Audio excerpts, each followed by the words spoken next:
ਚਾਰ ਦੇ ਨਾਲ ਜੁੜੀਏ। ਭਗਤ ਕਬੀਰ ਸਾਹਿਬ ਜੀ ਦੀ ਪਾਵਨ ਪਵਿੱਤਰ ਰਸਨਾ ਤੋਂ ਉਚਾਰਨ ਕੀਤੇ ਹੋਏ ਅੰਮ੍ਰਿਤਮਈ ਸ਼ਲੋਕਾਂ ਦੀ ਲੜੀਵਾਰ ਵਿਚਾਰ ਦੀ ਸਾਂਝ ਪਾਈਏ। ਸਭ ਤੋਂ ਪਹਿਲਾਂ ਗੁਰੂ ਸਾਹਿਬ ਜੀ ਵੱਲੋਂ ਬਖਸ਼ਿਸ਼ ਕੀਤੀ ਹੋਈ ਫਤਿਹ ਪ੍ਰਵਾਨ ਕਰੋ। ਅਦਬ ਸਹਿਤ ਸਤਿਕਾਰ ਸਹਿਤ ਆਖੋ ਜੀ, ਵਾਹਿਗੁਰੂ ਜੀ ਕਾ ਖਾਲਸਾ ਵਾਹਿਗੁਰੂ ਜੀ ਕੀ ਫਤਿਹ। ਭਗਤ ਕਬੀਰ ਸਾਹਿਬ ਜੀ ਵੱਲੋਂ ਉਚਾਰਨ ਕੀਤੇ ਹੋਏ ਪਾਵਨ ਸ਼ਲੋਕ ਰੋਜ਼ਾਨਾ ਆਪ ਜੀ ਵਿਚਾਰ ਸਹਿਤ ਸ਼ਰਵਣ ਕਰਦੇ ਹੋ ਔਰ ਵਿਚਾਰ ਦੀ ਇਸ ਲੜੀ ਅਧੀਨ 82 ਸ਼ਲੋਕਾਂ ਤੱਕ ਦੀ ਵਿਚਾਰ ਪਿਛਲਿਆਂ ਦਿਨਾਂ 'ਚ ਲਗਾਤਾਰ ਆਪ ਜੀ ਨੇ ਸ਼ਰਵਣ ਕੀਤੀ ਹੈ। ਇਸ ਤੋਂ ਅਗਲੇ ਬਚਨਾਂ ਦੀ ਵਿਚਾਰ ਅੱਜ ਆਪਾਂ ਸਾਂਝੀ ਕਰਾਂਗੇ। ਕੱਲ੍ਹ ਜਿੱਥੋਂ ਆਪਾਂ ਵਿਚਾਰ ਨੂੰ ਸੰਕੋਚਿਆ ਸੀ, ਵਿਚਾਰ ਦੀ ਲੜੀ ਉੱਥੋਂ ਹੀ ਅੱਗੇ ਜੋੜੀਏ। 82 ਨੰਬਰ ਸ਼ਲੋਕ ਅੰਦਰ ਭਗਤ ਕਬੀਰ ਸਾਹਿਬ ਜੀ ਨੇ ਅਕਾਲ ਪੁਰਖ ਵਾਹਿਗੁਰੂ ਜੀ ਦੇ ਨਾਮ ਦੀ ਵਡਿਆਈ ਬਰਕਤ ਜਿੱਥੇ ਦਰਸਾਈ, ਉੱਥੇ ਇਹ ਦੱਸਿਆ ਕਿ ਜਦੋਂ ਹਿਰਦੇ 'ਚ ਵਾਹਿਗੁਰੂ ਜੀ ਦਾ ਨਾਮ ਵਸਦਾ ਹੈ, ਇਹਦੇ ਨਾਲ ਫਿਰ ਮਨੁੱਖ ਨੂੰ ਇੱਕ ਆਤਮਿਕ ਬਲ ਮਿਲਦਾ ਹੈ। ਇੱਕ ਹੈ ਸਰੀਰਕ ਤਾਕਤ, ਸਰੀਰਕ ਬਲ, ਇੱਕ ਹੈ ਮਾਨਸਿਕ ਬਲ। ਬਹੁਤ ਵਾਰੀ ਕੀ ਹੁੰਦਾ ਹੈ, ਬੰਦਾ ਸਰੀਰ ਕਰਕੇ ਤੇ ਬੜਾ ਤਕੜਾ ਹੈ, ਮਨ ਕਰਕੇ ਕਮਜ਼ੋਰ ਹੈ। ਤੇ ਜਦੋਂ ਮਨ ਕਰਕੇ ਕੋਈ ਕਮਜ਼ੋਰ ਹੋਵੇ, ਉਦੋਂ ਸਰੀਰ ਦੀ ਤਾਕਤ ਵੀ ਕੰਮ ਨਹੀਂ ਆਉਂਦੀ ਹੈ। ਹੁਣ ਗੁਰੂ ਨਾਨਕ ਮਹਾਰਾਜ ਸੱਚੇ ਪਾਤਸ਼ਾਹ ਜਦੋਂ ਜਗਤ ਜਲਨ ਦੇ ਅੰਦਰ ਅਵਤਾਰ ਲੈਂਦੇ ਹਨ, ਸਰੀਰ ਕਰਕੇ ਤੇ ਲੋਕ ਬੜੇ ਲੰਬੇ ਉੱਚੇ ਕੱਦ ਕਾਠ ਵਾਲੇ ਤਕੜੇ ਸਰੀਰਾਂ ਵਾਲੇ, ਪਰ ਮਨ ਕਰਕੇ ਬੜੇ ਕਮਜ਼ੋਰ ਸਨ। ਉਹ ਚੀਜ਼ ਮਹਾਰਾਜ ਗੁਰੂ ਨਾਨਕ ਸਾਹਿਬ ਨੇ ਨੇੜਿਓਂ ਮਹਿਸੂਸ ਕੀਤੀ। ਬਾਣੀ 'ਚ ਵੀ ਕੁਝ ਗੱਲਾਂ ਦਾ ਉਹਨਾਂ ਨੇ ਜ਼ਿਕਰ ਕੀਤਾ। ਅੰਦਰ ਦੀ ਸੁੱਤੀ ਹੋਈ ਜ਼ਮੀਰ ਨੂੰ ਜਗਾਉਣ ਦੇ ਲਈ, ਜੇ ਜੀਵੈ ਪਤ ਲੱਥੀ ਜਾਏ, ਸਭ ਹਰਾਮ ਜੇਤਾ ਕਿਛ ਖਾਏ। ਐਸੇ ਬਚਨ ਅੰਦਰ ਦੀ ਸੁੱਤੀ ਹੋਈ ਜ਼ਮੀਰ ਨੂੰ ਝੰਜੋੜਨ ਵਾਲੇ ਤੇ ਜਗਾਉਣ ਵਾਲੇ ਸਨ ਕਿ ਬਲਵਾਨ ਬਣੋ, ਕਮਜ਼ੋਰ ਬਣੇ ਹੋ। ਤੇ ਕੀ ਹੋ ਰਿਹਾ ਹੈ, ਥੋੜ੍ਹੇ ਥੋੜ੍ਹੇ ਲੋਕ ਆਉਂਦੇ ਨੇ, ਤੁਹਾਨੂੰ ਬਹੁਤਿਆਂ ਨੂੰ ਮਾਰ ਕੇ ਲੁੱਟ ਕੇ ਲੈ ਜਾਂਦੇ ਹਨ, ਤੁਸੀਂ ਵਹਿੰਦੇ ਰਹਿ ਜਾਂਦੇ ਹੋ। ਕਿਉਂਕਿ ਸਾਡੇ ਦੇਸ਼ ਦਾ ਇਤਿਹਾਸ ਇਹ ਦੱਸਦਾ ਹੈ ਕਿ ਇੱਥੇ ਬਹੁਤ ਥੋੜ੍ਹੀ ਗਿਣਤੀ 'ਚ ਹਮਲਾਵਰ ਬਾਹਰੋਂ ਆਉਂਦੇ ਰਹੇ ਸਨ। ਸਭ ਤੋਂ ਪਹਿਲਾ ਹਮਲਾ ਮੁਹੰਮਦ ਬਿਨ ਕਾਸਮ ਨੇ ਕੀਤਾ ਸੀ। ਕੇਵਲ 112 ਸਿਪਾਹੀ ਉਹ ਲੈ ਕੇ ਆਇਆ ਸੀ, ਹਿੰਦੁਸਤਾਨ ਨੂੰ ਲੁੱਟ ਕੇ ਲੈ ਗਿਆ। ਉਦੋਂ ਬਾਅਦ ਦੇ ਹਮਲਾਵਰਾਂ ਦੀ ਗਿਣਤੀ ਵੀ ਕੋਈ, ਉਹਨਾਂ ਦੀਆਂ ਸੈਨਾ ਦੀ ਗਿਣਤੀ ਜ਼ਿਆਦਾ ਨਹੀਂ ਸੀ ਹੁੰਦੀ, ਪਰ ਉਹ ਫਿਰ ਵੀ ਲੁੱਟ ਕੇ ਲੈ ਜਾਂਦੇ ਸਨ। ਤੇ ਇੱਥੋਂ ਦੇ ਬਹੁ ਗਿਣਤੀ ਲੋਕਾਂ ਦੇ ਮਨ ਅੰਦਰ, ਕਿਉਂਕਿ ਢਹਿੰਦੀ ਕਲਾ ਸੀ, ਜੂਝਣ ਵਾਲੀ ਹਿੰਮਤ ਨਹੀਂ ਸੀ, ਜਿਸ ਕਰਕੇ ਉਹ ਜਿੱਤ ਨਹੀਂ ਸੀ ਪਾਉਂਦੇ। ਇੱਕ ਤੇ ਤਾਕਤ ਖਿੰਡੀ ਪੁੰਡੀ ਪਈ ਸੀ, ਇੱਕ ਅੰਦਰ ਦੀ ਕਮਜ਼ੋਰੀ। ਗੁਰੂ ਸਾਹਿਬਾਨਾਂ ਨੇ ਫਿਰ ਪਾਵਨ ਬਾਣੀ ਦੇ ਰਾਹੀਂ ਸਾਨੂੰ ਆਤਮਿਕ ਤੌਰ ਤੇ ਮਾਨਸਿਕ ਤੌਰ ਤੇ ਬਲਵਾਨ ਕੀਤਾ। ਤੇ ਉਸ ਚੀਜ਼ ਦੇ ਫਿਰ ਸਮਾਂ ਪਾ ਕੇ ਨਤੀਜੇ ਵੀ ਸਾਹਮਣੇ ਆਏ। ਬਾਹਰੋਂ ਜਿਹੜੇ ਹਮਲਾਵਰ ਆਉਂਦੇ ਸਨ, ਹਿੰਦੁਸਤਾਨ ਨੂੰ ਲੁੱਟਦੇ ਸਨ, ਇੱਕ ਉਹ ਸਮਾਂ ਸੀ ਕਿਸੇ ਦੀ ਹਿੰਮਤ ਨਹੀਂ ਸੀ ਪੈਂਦੀ ਉਹਨਾਂ ਦੇ ਸਾਹਮਣੇ ਸੀਨਾ ਤਾਣ ਕੇ ਖਲੋ ਸਕੇ, ਉਹਨਾਂ ਨੂੰ ਰੋਕ ਸਕੇ। ਇੱਕ ਸਮਾਂ ਐਸਾ ਆਇਆ ਜਦੋਂ ਗੁਰੂ ਕੇ ਸਾਜੇ ਯੋਧੇ ਉਹਨਾਂ ਦੇ ਸਾਹਮਣੇ ਖਲੋ ਗਏ ਤੇ ਹਮਲਾਵਰਾਂ ਦਾ ਮੂੰਹ ਮੋੜ ਕੇ ਰੱਖ ਦਿੱਤਾ। ਚਮਕੌਰ ਦੀ ਗੜੀ ਇਸ ਗੱਲ ਦੀ ਪ੍ਰਤੱਖ ਗਵਾਹੀ ਭਰਦੀ ਹੈ ਕਿ ਗੁਰੂ ਨੇ ਕਿੰਨਾ ਜਿਗਰਾ ਬਖਸ਼ ਦਿੱਤਾ, ਗੁਰੂ ਨੇ ਕਿੰਨਾ ਆਤਮਿਕ ਤੌਰ ਤੇ ਮਾਨਸਿਕ ਤੌਰ ਤੇ ਸਾਨੂੰ ਬਲਵਾਨ ਬਣਾਇਆ। ਕੇਵਲ 40 ਭੁੱਖੇ ਭਾਣੇ ਸਿੱਖ, ਬਾਹਰ ਜਿੱਥੋਂ ਤੱਕ ਨਜ਼ਰ ਜਾਂਦੀ ਹੈ ਮੁਗਲ ਫੌਜਾਂ ਹੀ ਫੌਜਾਂ ਹਨ, 10 ਲੱਖ ਜਿਹੜਾ ਇੱਕ ਅੰਦਾਜ਼ਾ, ਉਦੋਂ ਵੱਧ ਵੀ ਹੋ ਸਕਦੀਆਂ ਹਨ, ਘੱਟ ਵੀ ਹੋ ਸਕਦੀਆਂ ਨੇ, ਪਰ ਜਿੱਥੋਂ ਤੱਕ ਨਜ਼ਰ ਜਾਂਦੀ ਹੈ ਫੌਜਾਂ ਹੀ ਫੌਜਾਂ। ਹੁਣ ਉਹ ਅੰਦਰ ਕੇਵਲ 40 ਹਨ। ਇੱਕ ਉਹ ਇਤਿਹਾਸ ਵੇਖੋ ਜਦੋਂ 117 ਆਉਂਦੇ ਸਨ ਤੇ ਲੱਖਾਂ ਕਰੋੜਾਂ ਨੂੰ ਜਿੱਤ ਕੇ ਲੈ ਜਾਂਦੇ ਸਨ। ਕੋਈ ਅੱਗੇ ਖੜਨ ਦੀ ਲੜਨ ਦੀ ਹਿੰਮਤ ਨਹੀਂ ਸੀ ਕਰਦਾ। ਜਿੱਤਣਾ ਹਾਰਨਾ ਇੱਕ ਵੱਖਰੀ ਗੱਲ ਹੈ, ਪਰ ਘੱਟ ਤੋਂ ਘੱਟ ਬੰਦਾ ਜੂਝੇ ਤੇ ਸਹੀ। ਜਿਹਨੇ ਪਹਿਲਾਂ ਹੀ ਹਥਿਆਰ ਸੁੱਟ ਦਿੱਤੇ ਫਿਰ ਉਹਨੂੰ ਤੇ ਲੋਕ ਕਾਇਰ ਕਹਿੰਦੇ ਹਨ। ਹੁਣ ਸਾਰਾ ਗੜੀ ਉਹ ਜਿਹੜਾ ਉੱਥੇ ਸਾਕਾ ਵਰਤਿਆ, ਥੋੜੇ ਜਿੰਨੇ ਗੁਰੂ ਕੇ ਸਿੱਖ ਸਨ ਉੱਥੇ, ਦੂਜੇ ਪਾਸਿਓਂ ਹਮਲਾਵਰਾਂ ਦੀ ਗਿਣਤੀ ਸੀ ਹਜ਼ਾਰਾਂ 'ਚ, ਕਈ ਹਜ਼ਾਰਾਂ 'ਚ। ਉਹ ਲੜਦਿਆਂ ਹੋਇਆਂ ਸ਼ਹਾਦਤਾਂ ਪਾ ਗਏ ਉੱਥੇ। ਠੀਕ ਹੈ, ਕਿਉਂਕਿ ਜਦੋਂ ਸਾਰੇ ਸ਼ਹੀਦ ਹੀ ਹੋ ਗਏ ਤੇ ਫਿਰ ਦੂਜੀ ਧਿਰ ਦਾ ਕਬਜ਼ਾ ਹੋਣਾ ਹੀ ਹੋਣਾ, ਪਰ ਉਹ ਜਿਹੜੇ ਯੋਧੇ ਸਨ ਉਹਨਾਂ ਦਾ ਨਾਂ ਕੁੱਲ ਦੁਨੀਆ ਦੇ ਵਿੱਚ ਹੈ ਕਿ ਹਥਿਆਰ ਨਹੀਂ ਸੁੱਟੇ ਕਿ ਅਸੀਂ ਥੋੜੇ ਹਾਂ ਤੇ ਅਸੀਂ ਕਿਹੜਾ ਲੜ ਸਕਦੇ ਹਾਂ।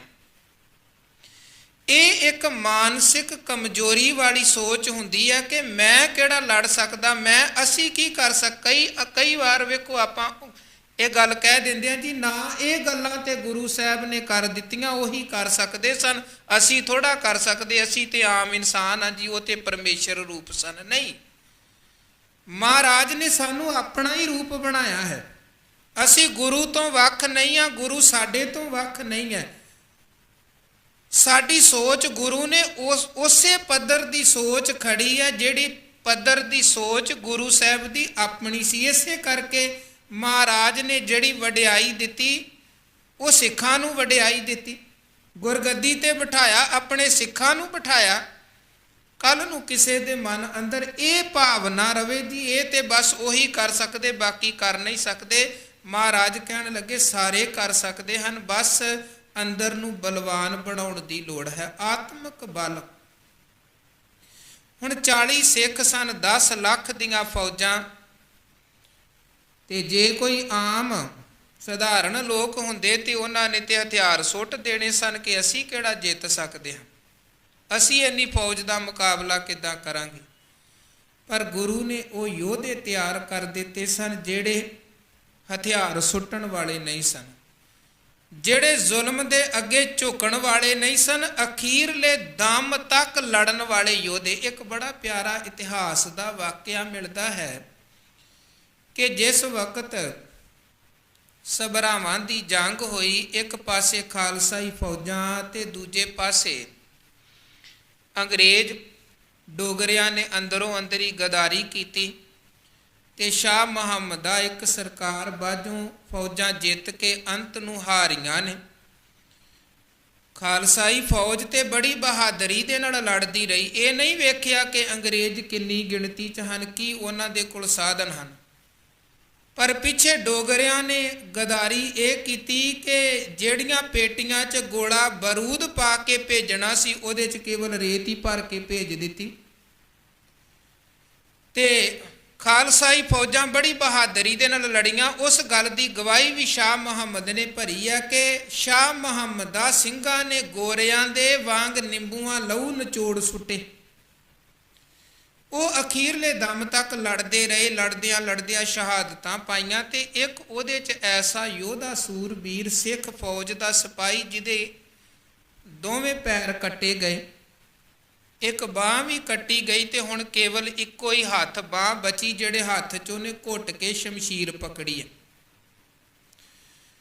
ਤੇ ਉਹਦੇ ਕੋਲ ਇੱਕ ਅੰਗਰੇਜ਼ ਸਿਪਾਹੀ ਆਇਆ ਤੇ ਉਹਨੇ ਹੁਣ ਭਾਵੇਂ ਉਹਦੀਆਂ ਲੱਤਾਂ ਕੱਟੀਆਂ ਪਈਆਂ, ਇੱਕ ਬਾਂਹ ਕੱਟੀ ਪਈ, ਸਰੀਰ ਤੇ ਸੈਂਕੜੇ ਫੱਟ ਲੱਗੇ ਪਏ ਸਨ। ਉਹਨੂੰ ਉਹ ਅੰਗਰੇਜ਼ ਸਿਪਾਹੀ ਕਹਿਣ ਲੱਗਾ, ਤੁਸੀਂ ਜੰਗ ਹਾਰ ਚੁੱਕੇ ਹੋ ਤੇ ਹੁਣ ਭਲਾਈ ਇਸੇ ਦੇ ਵਿੱਚ ਹੈ ਕਿ ਤੂੰ ਕਿਰਪਾਨ ਹਥਿਆਰ ਸੁੱਟ ਦੇ। ਤੇ ਅੱਗੇ ਹੋ ਕੇ ਜਦੋਂ ਉਹ ਸਿੱਖ ਸਿਪਾਹੀ ਦੇ ਕੋਲੋਂ ਹਥਿਆਰ ਸ਼ਮਸ਼ੀਰ ਪਕੜਨ ਲੱਗਾ, ਉਹ ਜਿਹੜਾ ਸਿੱਖ ਜ਼ਖਮੀ ਹੋਇਆ ਪਿਆ, ਜਿਹਦੀਆਂ ਬਾਹਾਂ ਹੱਥ ਕੱਟੇ ਪਏ ਸਨ, ਫਿਰ ਵੀ ਉਹਨੇ ਉੱਠ ਕੇ ਅੰਗਰੇਜ਼ ਸਿਪਾਹੀ ਤੇ ਵਾਰ ਕਰਨ ਦੀ ਕੋਸ਼ਿਸ਼ ਕੀਤੀ, ਜੁਰਤ ਵਿਖਾਈ। ਅੰਗਰੇਜ਼ ਸਿਪਾਹੀ ਬੜਾ ਹੈਰਾਨ, ਕਹਿਣ ਲੱਗਾ ਤੁਸੀਂ ਹਾਰ ਚੁੱਕੇ ਹੋ, ਹਥਿਆਰ ਸੁੱਟ ਦਵੋ। ਉਹ ਕਹਿਣ ਲੱਗਾ ਨਹੀਂ, ਮੈਂ ਹਥਿਆਰ ਨਹੀਂ ਸੁੱਟਾਂਗਾ, ਮੈਂ ਓਨੀ ਦੇਰ ਤੱਕ ਹਥਿਆਰ ਨਹੀਂ ਸੁੱਟਾਂਗਾ ਜਿੰਨੀ ਦੇਰ ਤੱਕ ਪੰਥ ਦਾ ਹੁਕਮ ਨਹੀਂ ਹੁੰਦਾ ਹੈ, ਪੰਥ ਦਾ ਹੁਕਮ ਨਹੀਂ ਹੁੰਦਾ, ਨਹੀਂ ਤੇ ਮੈਂ ਮਰ ਜਾਵਾਂਗਾ, ਹਥਿਆਰ ਨਹੀਂ ਸੁੱਟਾਂਗਾ। ਹੁਣ ਵੇਖੋ ਉਹ ਇੱਕ ਜਜ਼ਬਾ ਵੇਖੋ, ਜਿਹਦੀਆਂ ਦੋਵੇਂ ਲੱਤਾਂ ਵੀ ਕੱਟੀਆਂ ਨੇ, ਹੱਥ ਵੀ ਕੱਟਿਆ ਪਿਆ ਹੈ, ਪਰ ਉਹ ਇੱਕ ਜਜ਼ਬਾ, ਅਖੀਰ ਤੱਕ ਜੂਝਣ ਦਾ ਜਜ਼ਬਾ। ਜਬ ਆਵ ਕੀ ਔਦ ਨਿਦਾਨ ਬਨੈ ਅਤ ਹੀ ਰਣ ਮੈਂ ਤਬ ਜੂਝ ਮਰੂ। ਇਹ ਜਜ਼ਬਾ ਹੁਣ ਕਿੱਥੋਂ ਮਿਲਦਾ ਹੈ? ਗੁਰੂ ਕੀ ਬਾਣੀ ਚੋਂ। ਜਦੋਂ ਆਪਾਂ ਬਚਨ ਪੜ੍ਹਦੇ, ਗਗਨ ਦਮਾਮਾ ਬਾਜਿਓ ਪਰਿਓ ਨਿਸ਼ਾਨਾ ਘਾਓ, ਖੇਤ ਜੋ ਮਾਂਡਿਓ ਸੂਰਮਾ ਅਬ ਜੂਜਨ ਕੋ ਦਾਓ, ਸੂਰਾ ਸੋ ਪਹਿਚਾਨੀਆਂ ਜੋ ਲਰੈ ਦੀਨ ਕੇ ਹੇਤ, ਪੁਰਜਾ ਪੁਰਜਾ ਕੱਟ ਮਰੈ ਕਬੂ ਨਾ ਛਾੜੈ ਖੇਤ। ਯੋਧਾ ਉਹ ਹੈ ਜਿਹੜਾ ਅਖੀਰ ਤੱਕ, ਬੇਸ਼ੱਕ ਸਰੀਰ ਦੇ ਹਜ਼ਾਰਾਂ ਟੁਕੜੇ ਹੋਣ, ਪਰ ਉਹ ਮੈਦਾਨੀ ਜੰਗ ਚੋਂ ਕਦਮ ਪਿਛਾਂਹ ਨਹੀਂ ਕਰਦਾ।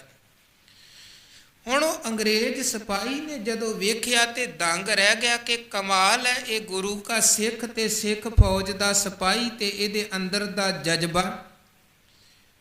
ਤੇ ਅੱਗੇ ਇਤਿਹਾਸ ਇਹ ਲਿਖਦਾ ਹੈ ਕਿ ਉਹ ਸਿੱਖ ਨੇ ਤੇ ਕਿਰਪਾਨ ਹੱਥ ਚੋਂ ਸ਼ਸਤਰ ਨਹੀਂ ਛੱਡਿਆ, ਪਰ ਜਿਹੜਾ ਅੰਗਰੇਜ਼ ਉਹਦੇ ਕੋਲ ਆਇਆ ਸੀ, ਉਹਦੇ ਹੱਥ ਚੋਂ ਜ਼ਰੂਰ ਸ਼ਸਤਰ ਛੁੱਟ ਗਿਆ।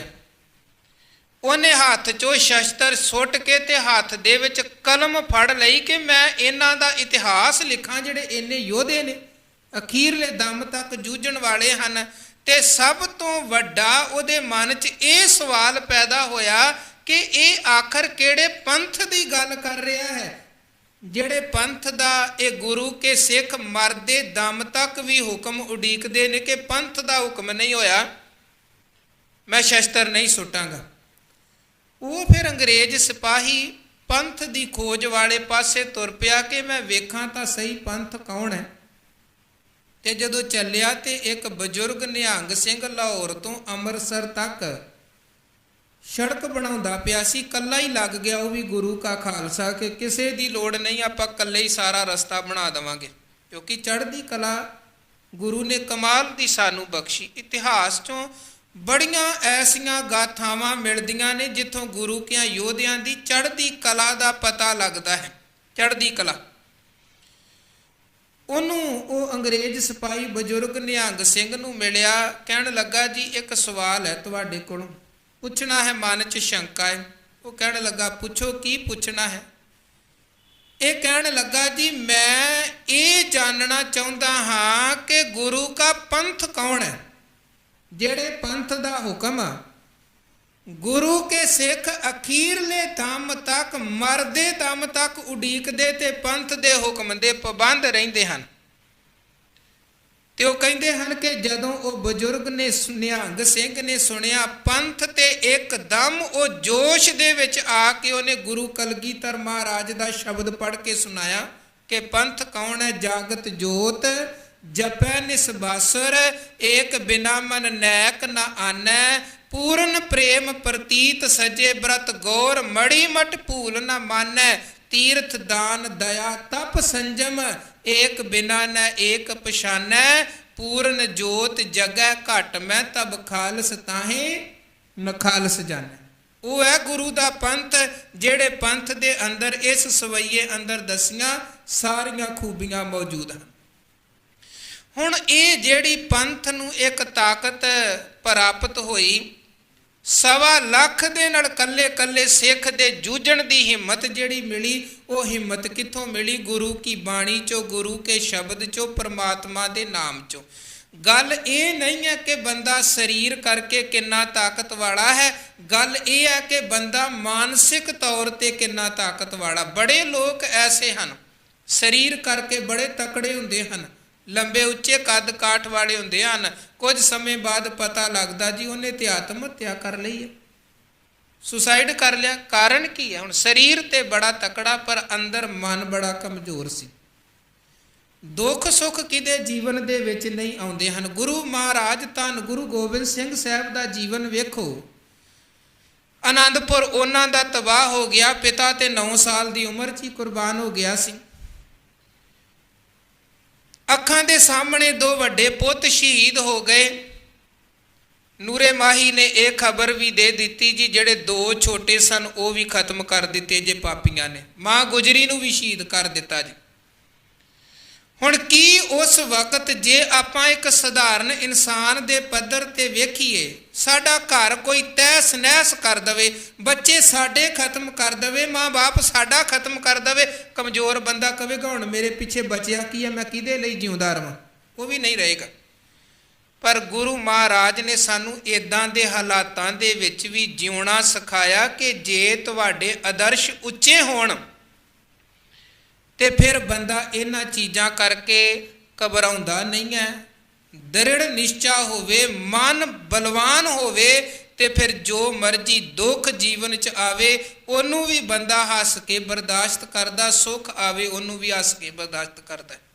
ਤੇ ਇਹ ਜਿਹੜੀ ਅੰਦਰ ਦੀ ਬਲਵਾਨਤਾ ਹੈ ਉਹ ਬਣਦੀ ਹੈ ਵਾਹਿਗੁਰੂ ਦੇ ਨਾਮ ਸਦਕਾ ਤੇ ਸਰੀਰ ਦਾ ਮੋਹ ਗਵਾਉਣ ਸਦਕਾ। ਕਬੀਰ ਸਾਹਿਬ ਫਰਮਾਨ ਕਰਦੇ, ਕਬੀਰ ਐਸਾ ਕੋ ਨਹੀਂ ਮੰਦਰ ਦੇ ਜਰਾਏ। ਮੰਦਰ ਸਰੀਰ ਦੀ ਗੱਲ ਕੀਤੀ ਗਈ ਹੈ, ਸਰੀਰ ਦੇ ਮੋਹ ਦੀ ਗੱਲ ਕੀਤੀ ਗਈ ਹੈ। ਹੁਣ ਕਬੀਰ ਸਾਹਿਬ ਕਹਿੰਦੇ ਇੱਦਾਂ ਦਾ ਕੋਈ ਨਹੀਂ ਹੈ ਜਿਹੜਾ ਸਰੀਰ ਚੋਂ ਮੋਹ ਨੂੰ ਖਤਮ ਕਰ ਲਵੇ। ਯੋਧਾ ਆਖਰ ਬਾਣੀ ਨੇ ਉਹਨੂੰ ਮੰਨਿਆ ਹੈ ਜਿਹਨੇ ਆਪਣੇ ਅੰਦਰ ਦੇ ਮੋਹ ਨੂੰ ਖਤਮ ਕਰ ਲਿਆ ਹੈ। ਨਹੀਂ ਤੇ ਮੋਹ ਕਰਕੇ ਕੀ ਹੋਇਆ? ਜਿਸ ਵਕਤ ਸ਼੍ਰੀ ਰਾਮਚੰਦਰ ਬਨਵਾਸ ਦੇ ਲਈ ਚੱਲੇ ਹਨ ਨਾਲ ਲਛਮਣ, ਤੇ ਦਸ਼ਰਥ ਕੋਠੇ ਤੇ ਚੜ੍ਹ ਗਿਆ, ਆਪਣੇ ਪੁੱਤਰਾਂ ਨੂੰ ਜਾਂਦਾ ਹੋਇਆ ਵੇਂਦਾ ਹੈ। ਦੂਰ ਤੱਕ ਜਾਂਦਿਆਂ ਪੁੱਤ ਦਿਖਾਈ ਦਿੱਤੇ ਤੇ ਜਿੱਥੋਂ ਪੁੱਤ ਦਿਖਾਈ ਦੇਣੋਂ ਹਟ ਗਏ, ਅੱਖਾਂ ਦੇ ਸਾਹਮਣੇ ਉਹ ਦਿਸਣੋਂ ਹਟ ਗਏ ਤੇ ਦਸ਼ਰਥ ਨੇ ਕੋਠੇ ਤੋਂ ਛਾਲ ਮਾਰ ਕੇ ਆਪਣੇ ਪ੍ਰਾਣ ਗਵਾ ਦਿੱਤੇ। ਇਹ ਹੈ ਮੋਹ 'ਚ ਬੰਨੇ ਹੋਏ ਬੰਦੇ ਦੀ ਹਾਲਤ। ਗੁਰੂ ਕਲਗੀਧਰ ਮਹਾਰਾਜ ਦੇ ਸਾਹਮਣੇ ਉਹਨਾਂ ਦੇ ਪੁੱਤ ਸ਼ਹੀਦ ਹੁੰਦੇ ਹਨ ਤੇ ਮਹਾਰਾਜ ਕਹਿੰਦੇ ਹਨ, ਜਿਸ ਕੀ ਬਸਤ ਤਿਸ ਆਗਿਆ ਰੱਖੈ, ਪ੍ਰਭ ਕੀ ਆਗਿਆ ਮਾਨੈ ਮਾਥੈ। ਉਹਨਾਂ ਨੂੰ ਤੇ ਸਿੱਖਾਂ ਨੇ ਬੜਾ ਕਿਹਾ, ਮਹਾਰਾਜ ਅਸੀਂ ਜਾਂਦੇ ਹਾਂ ਕੁਰਬਾਨੀਆਂ ਦੇਵਾਂਗੇ, ਤੁਸੀਂ ਆਪਣੇ ਪੁੱਤ ਮੈਦਾਨੀ ਜੰਗ 'ਚ ਨਾ ਭੇਜੋ। ਮਹਾਰਾਜ ਕਹਿਣ ਲੱਗੇ, ਤੁਸੀਂ ਸਾਰੇ ਮੇਰੇ ਪੁੱਤ ਹੋ। ਹੱਸ ਬੋਲੇ ਦਸ਼ਮੇਸ਼ ਜੀ, ਬੜੇ ਸੋਹਣੇ ਲਫ਼ਜ਼ ਲਿਖੇ ਨੇ ਪੰਥ ਦੇ ਮਹਾਨ ਢਾਡੀ ਸੋਹਣ ਸਿੰਘ ਸ਼ੀਤਲ ਜੀ ਨੇ ਕਿ ਹੱਸ ਬੋਲੇ ਦਸ਼ਮੇਸ਼ ਜੀ, ਖੰਡਾ ਲਿਸ਼ਕਾ ਕੇ ਬਲ ਤੁਸਾਂ ਦਾ ਵੇਖਣਾ ਅੱਜ ਇਉਂ ਅਜਮਾ ਕੇ, ਖੰਡਾ ਕਿਸ ਦਾ ਰੱਜਦਾ ਸਿਰ ਕਿੰਨੇ ਲਾ ਕੇ, ਮੈਂ ਆਇਆ ਪੁਰਖ ਅਕਾਲ ਤੋਂ ਇਹ ਆਗਿਆ ਪਾ ਕੇ, ਜਿਉਂਦਾ ਰੱਖਣਾ ਪੰਥ ਨੂੰ ਪੁੱਤ ਭੇਟ ਚੜਾ ਕੇ। ਉਹ ਕਹਿੰਦੇ ਮੈਂ ਜਿਉਂਦਾ ਰੱਖਣਾ ਪੰਥ ਨੂੰ ਪੁੱਤ ਭੇਟ ਚੜਾ ਕੇ। ਗੁਰੂ ਨਾਨਕ ਦੇ ਪੰਥ ਨੂੰ ਅਰਸ਼ ਤੇ ਪਹੁੰਚਾਣਾ, ਬੇਸ਼ੱਕ ਪੁੱਤਰਾਂ ਦੀ ਕੁਰਬਾਨੀ ਵੀ ਦੇਣੀ ਪਵੇ ਤੇ ਕੋਈ ਪਰਵਾਹ ਨਹੀਂ ਹੈ। ਤੇ ਕੁਰਬਾਨੀ ਦਿੱਤੀ, ਅੱਖਾਂ ਸਾਹਮਣੇ ਪੁੱਤ ਸ਼ਹੀਦ ਹੋਏ ਤੇ ਮਹਾਰਾਜ ਫਿਰ ਵੀ ਬੁਲੰਦ ਹੌਸਲਿਆਂ ਦੇ ਵਿੱਚ ਨੇ। ਤੇ ਗਿਆਨੀ ਜੀ ਕਹਿੰਦੇ ਇਹ ਗੁਰੂ ਮਹਾਰਾਜ ਦਾ ਹੀ ਜਜ਼ਬਾ ਹੈ। ਵਾਹ ਵਾਹ ਗੋਬਿੰਦ ਸਿੰਘ ਵਾਹ ਤੇਰਾ ਜੇਰਾ, ਪੰਥ ਵਸੇ ਮੈਂ ਉਜੜਾ ਮਨ ਚਾਓ ਕਨੇਰਾ। ਹੁਣ ਇਹ ਕੁਰਬਾਨੀ ਉਹ ਬੰਦਾ ਕਰ ਸਕਦਾ ਜਿਹਨੇ ਮੋਹ ਨੂੰ ਆਪਣੇ ਮਨ ਚੋਂ ਖਤਮ ਕੀਤਾ ਹੈ। ਜਿਹੜਾ ਮੋਹ 'ਚ ਫਸਿਆ ਹੋਇਆ ਬੰਦਾ ਹੈ ਉਹ ਕਹਿੰਦਾ ਦੂਜਿਆਂ ਦੇ ਪੁੱਤ ਮਰਨ ਤੇ ਮੇਰੇ ਬੱਚੇ। ਰਾਜਨੀਤਿਕ ਲੋਕ ਕੀ ਕਰਦੇ ਹਨ? ਦੂਜਿਆਂ ਦੇ ਪੁੱਤਾਂ ਨੂੰ ਭੜਕਾ ਕੇ ਅੱਗੇ ਕਰਕੇ ਮਰਵਾ ਦੇਣਾ ਤੇ ਆਪਣੇ ਬੱਚਿਆਂ ਨੂੰ ਤੇ ਪਹਿਲਾਂ ਹੀ ਉਹਨਾਂ ਨੇ ਵਿਦੇਸ਼ਾਂ 'ਚ ਭੇਜਿਆ ਹੁੰਦਾ ਹੈ ਕਿ ਉਹਨਾਂ ਤੇ ਕੋਈ ਆਂਚ ਨਾ ਆਵੇ, ਉਹ ਦੂਰ ਰਹਿਣ ਸਾਰਿਆਂ ਤੋਂ। ਤੇ ਦੂਜਿਆਂ ਨੌਜਵਾਨਾਂ 'ਚ ਭੜਕਾਊ ਭਾਸ਼ਣ ਦੇ ਕੇ ਉਹਨਾਂ ਨੂੰ ਕਹਿਣਗੇ ਆਓ ਅੱਗੇ ਲੜੋ, ਆਪਣਿਆਂ ਨੂੰ ਬਚਾ ਕੇ ਰੱਖਣਾ। ਇਹ ਮੋਹ 'ਚ ਫਸੇ ਹੋਏ ਰਾਜਨੀਤਿਕ ਮਨੁੱਖ ਦੀ ਸੋਚ ਹੈ। ਪਰ ਜਿਹੜਾ ਧਰਮ ਦਾ ਜਜ਼ਬਾ ਰੱਖ ਕੇ ਚੱਲਣ ਵਾਲਾ ਉਹ ਸਭ ਤੋਂ ਪਹਿਲਾਂ ਆਪ ਕੁਰਬਾਨੀ ਦਿੰਦਾ ਹੈ। ਮਹਾਰਾਜ ਨੇ ਪਹਿਲਾਂ ਆਪ ਕੁਰਬਾਨੀ, ਗੁਰੂ ਅਰਜਨ ਸਾਹਿਬ ਨੇ ਆਪ ਕੁਰਬਾਨੀ, ਧੰਨ ਗੁਰੂ ਤੇਗ ਬਹਾਦਰ ਮਹਾਰਾਜ ਪਹਿਲਾਂ ਆਪ ਕੁਰਬਾਨੀ। ਗੁਰੂ ਪਹਿਲਾਂ ਆਪਣੇ ਬੱਚਿਆਂ ਨੂੰ ਅੱਗੇ ਭੇਜਦੇ ਹਨ ਕਿ ਕੱਲ ਨੂੰ ਕੋਈ ਇਹ ਨਾ ਕਵੇ ਕਿ ਆਪਣੇ ਬਚਾ ਲਏ। ਤੇ ਦੂਜਿਆਂ ਦੇ ਮਰਵਾ। ਇਹ ਧਾਰਮਿਕ ਮਨੁੱਖ ਦੀ ਬਿਰਤੀ। ਰਾਜਨੀਤਿਕ ਮਨੁੱਖ ਤੇ ਮੋਹ 'ਚ ਫਸਿਆ ਜਾਂ ਲੋਭ 'ਚ ਫਸਿਆ ਹੁੰਦਾ ਹੈ, ਹੰਕਾਰ 'ਚ ਫਸਿਆ ਹੈ, ਉਹ ਦੂਜਿਆਂ ਦੇ ਮਰਵਾਉਣਾ ਜਾਣਦਾ ਹੈ, ਆਪਣਿਆਂ ਦੀ ਕੋਈ ਕੁਰਬਾਨੀ ਨਹੀਂ ਦਿੰਦਾ। ਕਬੀਰ ਸਾਹਿਬ ਕਹਿੰਦੇ ਕਬੀਰ ਐਸਾ ਕੋ ਨਹੀਂ ਮੰਦਰ ਦੇ ਜਰਾਏ, ਭਾਵ ਇੱਦਾਂ ਦਾ ਕੋਈ ਨਹੀਂ ਹੈ ਜਿਹੜਾ ਆਪਣੇ ਅੰਦਰ ਦੇ ਸਰੀਰਕ ਮੋਹ ਨੂੰ ਖਤਮ ਕਰੇ, ਮੋਹ ਨੂੰ ਜਿਹੜਾ ਸਾੜਦਾ ਹੈ। ਪਾਂਚੋਂ ਲੜਕੇ ਮਾਰ ਕੇ ਰਹਿ ਰਾਮ ਲਿਓ ਲਾਏ। ਤੇ ਪਾਂਚੋਂ ਲੜਕੇ ਪਿੱਛੇ ਵੀ ਇਹ ਇੱਦਾਂ ਦੇ ਬਚਨ ਆਏ ਸਨ ਕਬੀਰ ਸਾਹਿਬ ਜੀ ਦੇ ਸਲੋਕਾਂ ਅੰਦਰ ਹੀ। ਪਾਂਚੋਂ ਲੜਕੇ ਦਾ ਭਾਵ ਹੈ ਕਾਮ, ਕ੍ਰੋਧ, ਲੋਭ, ਮੋਹ, ਹੰਕਾਰ। ਇਹ ਮਾਇਆ ਦੇ ਜਿਹੜੇ 5 ਪੁੱਤਰ ਹਨ, ਵਿਕਾਰ, ਇਹਨਾਂ ਨੂੰ ਗੁਰੂ ਮਾਇਆ ਦੇ ਪੁੱਤ ਕਹਿੰਦੇ ਹਨ, ਕਿਉਂਕਿ ਮਾਇਆਵੀ ਬਿਰਤੀ ਦੇ ਵਿੱਚੋਂ ਹੀ ਅੱਗੇ ਵਿਕਾਰਾਂ ਦਾ ਜਨਮ ਹੁੰਦਾ ਹੈ, ਮਾਇਆਵੀ ਬਿਰਤੀ ਚੋਂ। ਸੋ ਕਬੀਰ ਸਾਹਿਬ ਕਹਿੰਦੇ ਇੱਦਾਂ ਦਾ ਕੋਈ ਨਹੀਂ, ਜਾਂ ਕੋਈ ਵਿਰਲਾ ਹੀ ਹੈ ਜਿਹੜਾ ਸਰੀਰਕ ਮੋਹ ਨੂੰ ਸਾੜਦਾ ਹੈ, ਔਰ ਜਿਹੜੇ ਵਿਕਾਰਾਂ ਰੂਪੀ ਇਹ 5 ਲੜਕੇ ਕਾਮ, ਕ੍ਰੋਧ, ਲੋਭ, ਮੋਹ, ਹੰਕਾਰ ਹੈ, ਇਹਨਾਂ ਨੂੰ ਮਾਰ ਕੇ ਤੇ ਆਪਣੀ ਲਿਵ ਨੂੰ, ਆਪਣੀ ਸੁਰਤ ਨੂੰ ਪਰਮਾਤਮਾ ਦੇ ਨਾਲ ਜੋੜਦਾ ਹੈ। ਇਸੇ ਤਰ੍ਹਾਂ ਦਾ ਰਲਦਾ ਸਲੋਕ ਅਗਲਾ ਹੈ ਕਬੀਰ ਸਾਹਿਬ ਦਾ। ਉੱਥੇ ਵੀ ਆਪ ਫਰਮਾਨ ਕਰਦੇ ਕਬੀਰ ਐਸਾ ਕੋ ਨਹੀਂ ਇਹ ਤਨ ਦੇਵੈ ਫੂਕ। ਕਬੀਰ ਸਾਹਿਬ ਕਹਿੰਦੇ ਇੱਦਾਂ ਦਾ ਕੋਈ ਨਹੀਂ ਜੇ ਜਿਹੜਾ ਆਪਣੇ ਸਰੀਰ ਨੂੰ ਆਪੇ ਹੀ ਫੂਕ ਦਵੇ, ਸਾੜ ਦਵੇ। ਇਹਦਾ ਭਾਵ ਵੀ ਹੈ ਅੰਦਰ ਵਸਦੇ ਹੋਏ ਮੋਹ ਨੂੰ ਸਾੜਨਾ। ਹੁਣ ਲੋਕ ਦੂਜਿਆਂ ਨੂੰ ਤੇ ਸਾੜਦੇ ਹਨ, ਆਪਣੇ ਆਪ ਨੂੰ ਕੌਣ ਸਾੜਦਾ ਹੈ? ਜਾਂ ਜਿਵੇਂ ਕਬੀਰ ਸਾਹਿਬ ਕਹਿੰਦੇ ਦੂਜਿਆਂ ਦੇ ਘਰਾਂ 'ਚ ਤੇ ਲੋਕ ਅੱਗਾਂ ਬੜੀਆਂ ਲਾਉਂਦੇ ਹਨ, ਭਾਵੇਂ ਉਹ ਬਾਹਰੀ ਤੌਰ 'ਤੇ ਹੋਵੇ। ਦੰਗੇ ਫਸਾਦ ਵਾਲੀ ਬਿਰਤੀ ਕਰਕੇ ਲੋਕ ਦੂਜਿਆਂ ਦੇ ਘਰ ਆਸ਼ਿਆਨੇ ਸਾੜ ਸੁੱਟਦੇ ਹਨ। ਇਹ ਹੈ ਅੱਤ ਦੀ ਮੂਰਖ ਬਿਰਤੀ। ਦੂਜੇ ਦੇ ਘਰ ਦਾ ਨੁਕਸਾਨ ਕਰਨਾ, ਦੂਜੇ ਦੇ ਪਰਿਵਾਰ ਦਾ ਨੁਕਸਾਨ ਕਰਨਾ, ਕਿਸੇ ਦੇ ਤਨ ਦਾ, ਕਿਸੇ ਦੇ ਧਨ ਦਾ, ਕਿਸੇ ਦੀ ਇੱਜ਼ਤ ਆਬਰੂ ਦਾ ਨੁਕਸਾਨ ਕਰਨਾ, ਇਹ 3 ਸਰੀਰ ਦੇ ਤਲ ਦੇ ਪਾਪ ਹਨ। ਮਨ ਦੇ ਤਲ ਦੇ 3 ਪਾਪ ਹਨ। ਕਿਸੇ ਦੇ ਘਰ ਬਾਰੇ, ਧਨ ਬਾਰੇ, ਇੱਜ਼ਤ ਆਬਰੂ ਬਾਰੇ ਮਾੜਾ ਸੋਚਣਾ। ਜੇ ਇਹ 3 ਚੀਜ਼ਾਂ ਕਿਸੇ ਦੂਜੇ ਦੀਆਂ, ਘਰ, ਧਨ ਪਦਾਰਥ ਤੇ ਇੱਜ਼ਤ ਆਬਰੂ, ਇਹਦੇ ਬਾਰੇ ਬੰਦਾ ਮਨ ਕਰਕੇ ਮਾੜਾ ਸੋਚਦਾ ਹੈ, ਇਹ 3 ਮਨ ਦੇ ਪਾਪ ਨੇ। ਸਮਝੋ ਮਨ ਦੇ ਪਾਪਾਂ 'ਚ ਫਸਿਆ ਹੈ। ਜੇ ਸਰੀਰ ਕਰਕੇ ਬੰਦਾ ਕਿਸੇ ਦਾ ਇਹਨਾਂ ਚੀਜ਼ਾਂ ਦਾ ਨੁਕਸਾਨ ਕਰਦਾ ਹੈ, ਉਹ ਸਮਝੋ ਤਨ ਕਰਕੇ 3 ਪਾਪ ਕਮਾਉਂਦਾ ਪਿਆ ਹੈ। ਤੇ 4 ਪਾਪ ਜ਼ੁਬਾਨ ਦੇ ਨਾਲ ਸੰਬੰਧਿਤ ਹਨ। ਮਿੱਠਾ ਬੋਲਣਾ, ਵਿਅਰਥ ਬੋਲਣਾ, ਫਿੱਕਾ ਬੋਲਣਾ, ਝੂਠ ਬੋਲਣਾ। ਹੁਣ ਅੱਤ ਦੀ ਅਸੰਖ ਮੂਰਖ ਅੰਧ ਘੋਰ। ਗੁਰੂ ਨਾਨਕ ਮਹਾਰਾਜ ਕਹਿੰਦੇ ਧਰਤੀ ਤੇ ਅਸੰਖ ਮੂਰਖ ਅੰਧ ਘੋਰ ਬਿਰਤੀ ਵਾਲੇ ਹਨ। ਜਿਵੇਂ ਉਹ ਇੱਕ ਬੱਚਿਆਂ ਨੂੰ ਕਹਾਣੀ ਪੜ੍ਹਾਈ ਜਾਂਦੀ ਆ, ਅੰਧ ਘੋਰ ਬਿਰਤੀ, ਜਿਹੜਾ ਆਪਣਾ ਤੇ ਵਸਾਉਂਦਾ ਨਹੀਂ ਹੈ, ਦੂਜਿਆਂ ਦੇ ਵਸ ਦੇ ਉਜਾੜਦਾ ਹੈ। ਮੀਂਹ ਬੜਾ ਪੈਂਦਾ ਪਿਆ ਸੀ ਤੇ ਇੱਕ ਬਾਂਦਰ ਮੀਂਹ 'ਚ ਭਿੱਜਦਾ ਪਿਆ ਸੀ ਤੇ ਨੇੜੇ ਇੱਕ ਛੋਟਾ ਜਿਹਾ ਪੰਛੀ, ਬਿਜੜਾ ਚਿੜੀ, ਉਹਨੇ ਆਪਣਾ ਘਰ ਬਣਾਇਆ ਉਹ ਘਰ 'ਚ।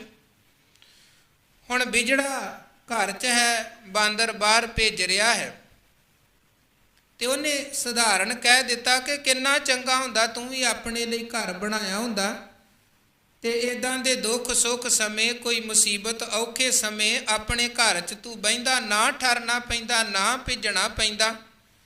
ਉਹ ਕਹਿਣ ਲੱਗਾ ਮੈਂ ਆਪਣਾ ਤੇ ਬਣਾਵਾਂ ਨਾ ਬਣਾਵਾਂ, ਲਿਆ ਪਹਿਲਾਂ ਤੇਰਾ ਤੇ ਖਤਮ ਕਰਾਂ। ਉਹਨੇ ਮਾਰਿਆ, ਹੱਥ ਤੇ ਖਿੱਚ ਕੇ ਉਹਦਾ ਵੀ ਤੋੜ ਦਿੱਤਾ। ਇਹ ਹੈ ਅੰਧ ਘੋਰ ਬਿਰਤੀ।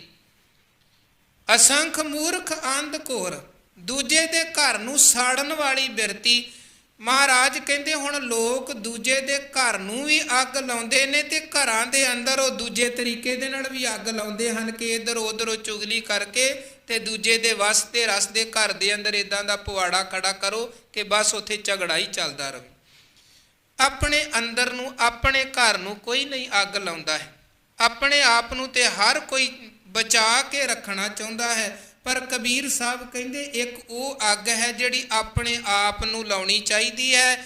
ਉਹ ਹੈ ਬ੍ਰਹਮ ਅਗਨ, ਜਿਹਦੇ ਰਾਹੀਂ ਆਪਣੇ ਅੰਦਰ ਦੇ ਮੋਹ ਨੂੰ ਸਾੜਨਾ ਹੈ, ਅੰਦਰ ਦੀਆਂ ਵਾਸ਼ਨਾਵਾਂ ਤੇ ਵਿਕਾਰਾਂ ਨੂੰ ਸਾੜਨਾ, ਬੁਰਾਈਆਂ ਨੂੰ ਸਾੜਨਾ, ਪਾਪੀ ਬਿਰਤੀ ਨੂੰ ਸਾੜਨਾ।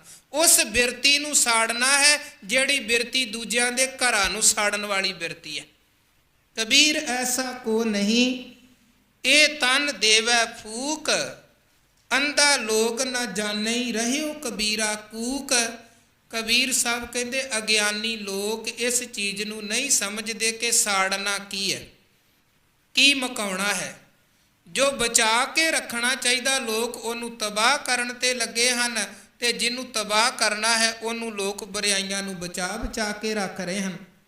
ਹੁਣ ਜਿਸ ਵਕਤ ਕਬੀਰ ਸਾਹਿਬ ਕਹਿੰਦੇ ਹਨ ਕਿ ਆਪਣੇ ਤਨ ਨੂੰ ਸਾੜੋ, ਅੱਗੋਂ ਲੋਕ ਕਹਿੰਦੇ ਕਬੀਰ ਸਾਹਿਬ ਇੱਦਾਂ ਵੀ ਕਦੇ ਹੁੰਦਾ ਹੈ, ਕੋਈ ਆਪਣੇ ਤਨ ਨੂੰ ਥੋੜ੍ਹਾ ਸਾੜਦਾ ਹੈ, ਆਪਣੇ ਆਪ ਨੂੰ ਕੌਣ ਸਾੜਦਾ ਹੈ। ਤੇ ਕਬੀਰ ਸਾਹਿਬ ਉੱਥੇ ਫਿਰ ਇੱਕ ਉਦਾਹਰਣ ਦਿੰਦੇ ਹਨ ਕਿ ਐਸਾ ਨਹੀਂ ਹੈ ਕਿ ਕੋਈ ਆਪਣੇ ਆਪ ਨੂੰ ਸਾੜਦਾ ਨਹੀਂ ਹੈ, ਐਸੇ ਵੀ ਹਨ ਜਿਨ੍ਹਾਂ ਨੂੰ ਆਪਣਾ ਆਪ ਵੀ ਸਾੜਨਾ ਪੈਂਦਾ ਹੈ। ਉਹ ਭਾਵੇਂ ਹੱਸ ਕੇ ਸਾੜਦੇ ਨੇ, ਭਾਵੇਂ ਮਜਬੂਰੀ ਕਰਕੇ ਸਾੜਦੇ ਨੇ, ਪਰ ਐਸੇ ਵੀ ਹਨ ਜਿਹੜੇ ਆਪਣੇ ਤਨ ਨੂੰ ਵੀ ਸਾੜਦੇ ਹਨ। ਉਹ ਕੌਣ ਹਨ? ਕਬੀਰ ਸਾਹਿਬ ਕਹਿੰਦੇ ਉਹ ਇਸਤਰੀ ਜਿਹਨੂੰ ਤੁਸੀਂ ਸਤੀ ਕਰ ਦਿੰਦੇ ਹੋ, ਪਤੀ ਉਹਦਾ ਮਰ ਗਿਆ, ਉਹਨੂੰ ਮਜਬੂਰ ਕਰਨਾ ਕਿ ਹੁਣ ਤੈਨੂੰ ਵੀ ਪਤੀ ਦੀ ਚਿਖਾ ਤੇ ਸੜਨਾ ਪਵੇਗਾ। ਪਤੀ ਤੱਕ ਪਹੁੰਚਣ ਦੇ ਲਈ, ਪਤੀ 'ਚ ਅਭੇਦ ਹੋਣ ਦੇ ਲਈ ਕਬੀਰ ਸਾਹਿਬ ਉਹਦਾ ਜ਼ਿਕਰ ਕਰਦੇ, ਕਹਿੰਦੇ ਕਬੀਰ ਸਤੀ ਪੁਕਾਰੈ ਚਿਹ ਚੜੀ, ਸੁਣੋ ਬੀਰ ਮਸਾਨ। ਕਬੀਰ ਸਾਹਿਬ ਕਹਿੰਦੇ ਉਹ ਜਿਹੜੀ ਐਨ ਚਿਖਾ ਤੇ ਸੜਨ ਦੇ ਲਈ, ਸਤੀ ਹੋਣ ਦੇ ਲਈ ਤਿਆਰ ਬਰ ਤਿਆਰ ਖੜੀ ਇਸਤਰੀ ਹੈ, ਉਹਦੇ ਵੱਲ ਵੇਖੋ ਜਿਹੜੀ ਮਸਾਨ ਨੂੰ ਪੁਕਾਰ ਕੇ ਕਹਿੰਦੀ ਹੈ ਕਿ ਵੀਰਾ ਵੇਖ, ਹੁਣ ਮੈਂ ਤੇਰੇ 'ਚ ਅਭੇਦ ਹੋਣ ਲੱਗੀ ਹਾਂ। ਬੇਸ਼ੱਕ ਉੱਥੇ ਲੋਕ ਬੜੇ ਇਕੱਠੇ ਹੋਏ ਹੁੰਦੇ ਹਨ, ਜਦੋਂ ਉਹ ਕਿਸੇ ਦਾ ਅੰਤਿਮ ਸੰਸਕਾਰ ਦਾ ਸਮਾਂ ਹੁੰਦਾ ਹੈ, ਇਸਤਰੀ ਨੇ ਸਤੀ ਹੋਣਾ, ਲੋਕ ਬੜੇ ਪਹੁੰਚੇ ਹੁੰਦੇ ਹਨ। ਬਾਕੀ ਤੇ ਸਾਰੇ ਪਰਤ ਆਉਂਦੇ ਹਨ, ਪਰ ਉਹ ਵਿਚਾਰੀ ਨਹੀਂ ਪਰਤਦੀ, ਕਿਉਂਕਿ ਉਹਦੇ ਕੋਲ ਪਰਤਣ ਦੀ ਆਪਸ਼ਨ ਹੀ ਕੋਈ ਨਹੀਂ ਹੁੰਦੀ। ਇਹ ਪੁਰਾਣੇ ਸਮੇਂ ਦੀ ਇੱਕ ਸਮਾਜ ਦੀ ਭੈੜੀ ਰੀਤ ਸੀ। ਇਹਦਾ ਪਹਿਲਾਂ ਕਬੀਰ ਸਾਹਿਬ ਨੇ ਵੀ ਜ਼ਿਕਰ ਕੀਤਾ, ਹੋਰ ਵੀ ਸਲੋਕਾਂ ਅੰਦਰ ਗੁਰੂ ਅਮਰਦਾਸ ਸਾਹਿਬ ਦੇ ਜੀਵਨ ਦੀ ਕਥਾ ਕਰਦਿਆਂ ਵੀ ਆਪਾਂ ਇਹ ਜ਼ਿਕਰ ਕੀਤਾ ਸੀ ਕਿ ਗੁਰੂ ਅਮਰਦਾਸ ਮਹਾਰਾਜ ਨੂੰ ਜਦੋਂ ਅਕਬਰ ਨੇ ਕਿਹਾ ਸੀ ਦੱਸੋ ਕੋਈ ਸੇਵਾ, ਜੇ ਕਹੋ ਤੇ ਮੈਂ ਲੰਗਰ ਦੇ ਲਈ ਬਹੁਤ ਜਗੀਰ ਲਗਾ ਦਿੰਦਾ, ਗੁਰੂ ਘਰ ਦੇ ਲੰਗਰ ਚੱਲਦੇ ਰਹਿਣਗੇ। ਮਹਾਰਾਜ ਕਹਿਣ ਲੱਗੇ ਇਹ ਲੰਗਰ ਤੇ ਚੱਲਦੇ ਰਹਿਣੇ, ਇਹਨਾਂ ਨੂੰ ਸਰਕਾਰੀ ਜਗੀਰਾਂ ਦੀ ਲੋੜ ਨਹੀਂ ਹੈ। ਜੇ ਕੁਝ ਕਰਨਾ ਹੈ ਤੇ ਸਮਾਜ ਦੇ ਭਲੇ ਦੇ ਲਈ ਕਰੋ, ਜੇ ਕੁਝ ਕਰਨਾ ਹੈ ਤੇ ਉਹਨਾਂ ਨਿਮਾਣੀਆਂ ਨਿਤਾਣੀਆਂ ਇਸਤਰੀਆਂ ਦੇ ਲਈ ਕਰੋ, ਜਿਨ੍ਹਾਂ ਨੂੰ ਪਤੀ ਦੀ ਚਿਖਾ ਤੇ ਜਿਉਂਦਿਆਂ ਨੂੰ ਸੁੱਟ ਕੇ ਸਾੜ ਦਿੱਤਾ ਜਾਂਦਾ ਜਾਂ ਸੜਨ ਦੇ ਲਈ ਮਜਬੂਰ ਕੀਤਾ ਜਾਂਦਾ। ਇਹ ਸਤੀ ਪ੍ਰਥਾ ਦੀ ਭੈੜੀ ਰੀਤ ਨੂੰ ਖਤਮ ਕਰੋ। ਤੇ ਔਰੰਗਜ਼ੇਬ ਨੇ ਫਿਰ ਇਸ ਪ੍ਰਥਾ ਵਿਰੁੱਧ ਕਾਨੂੰਨ ਵੀ ਬਣਵਾਇਆ ਤੇ ਸਖਤੀ ਦੇ ਨਾਲ ਇਹਨੂੰ ਖਤਮ ਕਰਨ ਦੇ ਹੁਕਮ ਵੀ ਜਾਰੀ ਕੀਤੇ ਸਨ। ਖੈਰ ਕਬੀਰ ਸਾਹਿਬ ਉਹਦੀ ਉਦਾਹਰਣ ਦੇ ਰਹੇ, ਕਹਿੰਦੇ ਲੋਗ ਸਬਾਇਆ ਚੱਲ ਗਇਓ ਹਮ ਤੁਮ ਕਾਮ ਨਿਦਾਨ। ਉਹ ਸਤੀ, ਕਬੀਰ ਸਾਹਿਬ ਕਹਿੰਦੇ ਵੇਖੋ ਉਹ ਸੜਦੀ ਆ ਕਿ ਨਹੀਂ ਸੜਦੀ ਅੱਗ ਤੇ। ਹੁਣ ਸੜਨਾ ਕੋਈ ਸੌਖਾ ਨਹੀਂ ਹੈ, ਪਰ ਮਰਨੇ ਤੇ ਕਿਆ ਡਰਪਨਾ ਜਬ ਹਾਥ ਸਿਧੌਰਾ ਲੀਨ। ਉਹਨੂੰ ਪਤਾ ਹੁਣ ਮੌਤ ਦਾ ਕੀ ਡਰ, ਹੁਣ ਤੇ ਮਰਨਾ ਹੀ ਪੈਣਾ ਹੈ। ਉਹ ਫਿਰ ਸਰੀਰ ਦਾ ਮੋਹ ਛੱਡ ਕੇ ਤੇ ਸਤੀ ਫਿਰ ਪੜਦੀਆਂ ਹੋਈਆਂ ਅੱਗ ਦੀਆਂ ਲਾਟਾਂ ਦੇ ਵਿੱਚ ਕੁਰਬਾਨ ਹੋ ਜਾਂਦੀ ਹੈ। ਇਸ ਸ਼ਲੋਕ ਰਾਹੀਂ ਕਬੀਰ ਸਾਹਿਬ ਮੁੱਖ ਰੂਪ ਦੇ ਵਿੱਚ ਇਹ ਗੱਲ ਸਮਝਾ ਰਹੇ ਹਨ ਕਿ ਲੋਕ ਭਾਵੇਂ ਜਿੰਨੇ ਮਰਜ਼ੀ ਤੁਹਾਡੇ ਪਿੱਛੇ ਹੋਣ, ਅਖੀਰ 'ਚ ਕੋਈ ਕੰਮ ਨਹੀਂ ਜੇ ਆਉਂਦਾ, ਤੇ ਕੰਮ ਆਉਂਦਾ ਕੇਵਲ ਪਰਮਾਤਮਾ ਦਾ ਨਾਮ, ਅਕਾਲ ਪੁਰਖ ਦੀ ਬੰਦਗੀ। ਉਹ ਬੰਦਗੀ ਤੇ ਭਗਤੀ ਦੀ ਕਮਾਈ ਕਰੋ। ਗੁਰੂ ਤੇਗ ਬਹਾਦਰ ਸਾਹਿਬ ਸਮਝਾਉਂਦੇ ਨੇ ਕਿ ਬਾਹਰੀ ਤੌਰ ਤੇ ਆਪਾਂ ਜੋ ਮਰਜ਼ੀ ਇਕੱਠਾ ਕੀਤਾ ਹੋਵੇ, ਭਾਵੇਂ ਬੜਾ ਧਨ ਬੰਦੇ ਦੇ ਕੋਲ ਹੋਵੇ, ਭਾਵੇਂ ਪਿੱਛੇ ਖੜਨ ਵਾਲੇ ਜਿੰਨੇ ਮਰਜ਼ੀ ਲੋਕ ਹੋਣ, ਪਰ ਜਦੋਂ ਮੌਕਾ ਆਉਂਦਾ ਹੈ ਸਭ ਸਾਥ ਛੱਡ ਦਿੰਦੇ ਹਨ। ਉੱਥੇ ਮਹਾਰਾਜ ਕਹਿੰਦੇ ਹਰ ਜਸ ਰੇ ਮਨ ਗਾਏ ਲੈ ਜੋ ਸੰਗੀ ਹੈ ਤੇਰੋ, ਅਵਸਰ ਬੀਤਿਓ ਜਾਤ ਹੈ ਕਹਿਓ ਮਾਨ ਲੈ ਮੇਰੋ। ਮਹਾਰਾਜ ਕਹਿੰਦੇ ਪਰਮਾਤਮਾ ਦਾ ਜਸ ਗਾ ਜਿਹੜਾ ਤੇਰਾ ਸੰਗੀ ਹੈ, ਨਹੀਂ ਤੇ ਇਹ ਅਵਸਰ ਬੀਤਿਓ ਜਾਤ ਹੈ, ਸਮਾਂ ਲੰਘਦਾ ਜਾ ਰਿਹਾ ਹੈ। ਛਿਨ ਛਿਨ ਔਦ ਬਿਹਾਤ ਹੈ ਫੂਟੇ ਘਟ ਜੋ ਪਾਣੀ। ਸੰਪਤ ਰਥ ਧਨ ਰਾਜ ਸਿਉ ਅਤ ਨੇ ਲਗਾਇਓ। ਉਹ ਕਹਿੰਦੇ ਤੂੰ ਧਨ ਸੰਪਦਾ ਪਦਾਰਥਾਂ ਵਸਤੂਆਂ ਦੇ ਨਾਲ ਬੜਾ ਮੋਹ ਪਾਇਆ ਹੈ, ਪਰ ਕਾਲ ਫਾਸ ਜਬ ਗਲ ਪਰਿਓ ਸਭ ਭਇਓ ਪਰਾਇਓ। ਜਦੋਂ ਕਾਲ ਮੌਤ ਨੇ ਆਣ ਤੈਨੂੰ ਘੇਰਨਾ, ਇਹ ਸਾਰੀਆਂ ਚੀਜ਼ਾਂ ਪਰਾਈਆਂ ਹੋ ਜਾਣੀਆਂ। ਜਾਨ ਬੂਝ ਕੇ ਬਾਵਰੈ ਤੇ ਕਾਜ ਬਿਗਾਰਿਓ, ਪਾਪ ਕਰਤ ਸੁਖ ਚਿਓ ਨਹੀਂ ਨੈ ਗਰਭ ਨਿਵਾਰਿਓ। ਜਾਣ ਬੁੱਝ ਕੇ ਕਹਿੰਦੇ ਤੂੰ ਆਪਣੀ ਜ਼ਿੰਦਗੀ ਦਾ ਕੰਮ ਵਿਗਾੜ ਰਿਹਾ ਹੈ, ਪਾਪ ਕਰਦਿਆਂ ਸ਼ਰਮ ਕੋਈ ਨਹੀਂ ਕਰਦਾ, ਤੇ ਜਿਹੜੀ ਹਉਮੈ ਹੰਕਾਰ ਨੂੰ ਜੀਵਨ ਚੋਂ ਖਤਮ ਕਰਨਾ ਸੀ ਉਹ ਵੀ ਤੂੰ ਖਤਮ ਨਹੀਂ ਕਰ ਰਿਹਾ। ਜੇ ਬਿਦ ਗੁਰ ਉਪਦੇਸ਼ਿਆ ਸੋ ਸੁਣ ਰੇ ਭਾਈ, ਨਾਨਕ ਕਹਿਤ ਪੁਕਾਰ ਕੈ ਗਹੋ ਪ੍ਰਭ ਸਰਨਾਈ। ਮਹਾਰਾਜ ਕਹਿੰਦੇ ਸਤਿਗੁਰੂ ਪੁਕਾਰ ਪੁਕਾਰ ਕੇ ਸਾਨੂੰ ਕਹਿ ਰਹੇ ਨੇ ਗਹੋ ਪ੍ਰਭ ਸਰਨਾਈ। ਉਹੀ ਪਰਮਾਤਮਾ ਦਾ ਆਸਰਾ ਅਸਲੀ ਆਸਰਾ ਜੇ।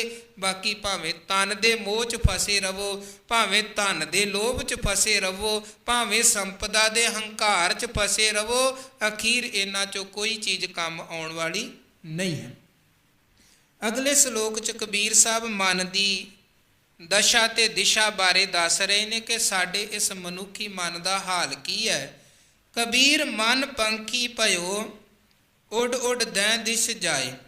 ਕਹਿੰਦੇ ਇਹ ਮਨ ਮਾਨੋ ਪੰਛੀ ਦੀ ਤਰ੍ਹਾਂ ਹੈ। ਹੁਣ ਆਪਾਂ ਇੱਕ ਜਗ੍ਹਾ ਤੋਂ ਦੂਜੀ ਜਗ੍ਹਾ 'ਤੇ ਜਾਣਾ ਹੈ, ਸਾਨੂੰ ਸਾਧਨ ਚਾਹੀਦਾ ਹੈ, ਕਈ ਪ੍ਰਬੰਧ ਕਰਨੇ ਪੈਂਦੇ, ਫਿਰ ਕਈ ਤਰ੍ਹਾਂ ਦੀਆਂ ਰੁਕਾਵਟਾਂ ਹਨ, ਪਰ ਪੰਛੀ ਦੇ ਲਈ ਕੋਈ ਰੁਕਾਵਟ ਨਹੀਂ ਹੈ। ਉਹ ਉਡਾਰੀ ਮਾਰੇ ਤੇ ਸਰਹੱਦ ਪਾਰ ਕਰਕੇ ਦੂਜੇ ਦੇਸ਼ ਚਲਿਆ ਜਾਵੇ, ਉਡਾਰੀ ਮਾਰੇ ਇੱਧਰ ਆ ਸਕਦਾ, ਉਹਦੇ ਲਈ ਕੋਈ ਰੁਕਾਵਟ ਨਹੀਂ ਹੈ। ਇਸੇ ਤਰ੍ਹਾਂ ਸਰੀਰ ਕਰਕੇ ਅਸੀਂ ਕਿਸੇ ਦੂਜੀ ਜਗ੍ਹਾ 'ਤੇ ਜਾਣਾ, ਸਾਨੂੰ ਕਿੰਨੇ ਪ੍ਰਬੰਧ ਕਰਨੇ ਪੈਂਦੇ ਨੇ। ਮਨ ਆਜ਼ਾਦ ਹੈ, ਖਿਨ ਪਲ ਦੇ ਵਿੱਚ ਇਹ ਕਿਤੇ ਦਾ ਕਿਤੇ ਪਹੁੰਚ ਜਾਂਦਾ ਹੈ ਤੇ ਕਿਤਿਓਂ ਕਿਤੇ ਫੇਰ ਵਾਪਸ ਵੀ ਪਰਤ ਆਉਂਦਾ ਹੈ। ਕਬੀਰ ਸਾਹਿਬ ਕਹਿੰਦੇ ਮਨ ਦੀ ਹਾਲਤ ਪੰਛੀ ਦੀ ਤਰ੍ਹਾਂ ਹੈ, ਉਡਾਰੀਆਂ ਇਹ ਚਾਰੇ ਪਾਸੇ ਮਾਰਦਾ ਹੈ ਤੇ ਤਰ੍ਹਾਂ ਤਰ੍ਹਾਂ ਦੀ ਸੰਗਤ ਕਰਦਾ ਹੈ। ਹੁਣ ਕਹਿੰਦੇ ਪੰਛੀ ਹੈ ਜਿਹੜੇ ਦਰਖਤ ਤੇ ਜਾ ਕੇ ਬੈਠੇਗਾ ਉਸੇ ਦਰਖਤ ਦੇ ਫਲ ਖਾਏਗਾ। ਇਸੇ ਤਰ੍ਹਾਂ ਮਨ ਹੈ, ਜਿੱਦਾਂ ਦੀ ਸੰਗਤ 'ਚ ਜਾ ਕੇ ਬੈਠੇਗਾ ਉੱਦਾਂ ਦਾ ਇਹ ਫਲ ਭੋਗੇਗਾ। ਕਬੀਰ ਮਨ ਪੰਖੀ ਭਇਓ ਉੱਡ ਉੱਡ ਦੈਂ ਦਿਸ਼ ਜਾਏ, ਜੋ ਜੈਸੀ ਸੰਗਤ ਮਿਲੈ ਸੋ ਤੈਸੋ ਫਲ ਖਾਏ। ਜਿੱਦਾਂ ਦੀ ਸੰਗਤ ਇਹਨੂੰ ਮਿਲਦੀ ਹੈ ਉੱਦਾਂ ਦਾ ਇਹਨੂੰ ਫਲ ਮਿਲਦਾ, ਫਲ ਭੋਗਣਾ ਪੈਂਦਾ ਹੈ। ਜੇ ਚੰਗੀ ਸੰਗਤ 'ਚ ਬੰਦਾ ਸਰੀਰ ਕਰਕੇ ਬੈਠੇ, ਮਨ ਕਰਕੇ ਬੈਠੇ, ਉਹਦਾ ਆਪਣਾ ਚੰਗਾ ਪ੍ਰਭਾਵ ਹੈ, ਕਿਉਂਕਿ ਸੰਗਤ ਦਾ ਪ੍ਰਭਾਵ ਮਨ ਕਬੂਲਦਾ ਹੈ। ਤਨ ਤਾਂ ਜੋ ਮਨ ਹੁਕਮ ਕਰੇਗਾ ਉਸੇ ਤਰ੍ਹਾਂ ਮਨ ਨੇ ਤਨ ਨੇ ਕਰਨਾ ਹੈ। ਮਾੜੇ ਬੰਦਿਆਂ ਦੀ ਸੰਗਤ 'ਚ ਬੰਦਾ ਬਹਿੰਦਾ ਹੈ, ਉਥੋਂ ਮਾੜੀਆਂ ਗੱਲਾਂ ਸੁਣਦਾ ਹੈ, ਉਹ ਸਾਰੀਆਂ ਚੀਜ਼ਾਂ ਫਿਰ ਮਨ ਰੂਪੀ ਮੈਮਰੀ ਕਾਰਡ ਦੇ ਵਿੱਚ ਸਟੋਰ ਹੋ ਜਾਂਦੀਆਂ ਹਨ। ਉਦੋਂ ਬਾਅਦ ਫਿਰ ਉਹ ਚੀਜ਼ਾਂ ਜਿਹੜੀਆਂ ਅੰਦਰ ਗਈਆਂ, ਇਨਪੁੱਟ ਹੋਈ, ਉਹ ਫਿਰ ਆਊਟਪੁੱਟ ਹੁੰਦੀ ਹੈ ਸਰੀਰਕ ਕਰਮਾਂ ਦੇ ਰੂਪ ਦੇ ਵਿੱਚ। ਉੱਦਾਂ ਦਾ ਬੰਦਾ ਅੱਗੇ ਵਿਹਾਰ ਕਰਦਾ, ਕਰਮ ਕਰਦਾ ਹੈ। ਗੁਰੂ ਕਹਿੰਦੇ ਇਸ ਮਨ ਨੂੰ ਟਿਕਾ ਕੇ ਰੱਖਣਾ ਹੈ।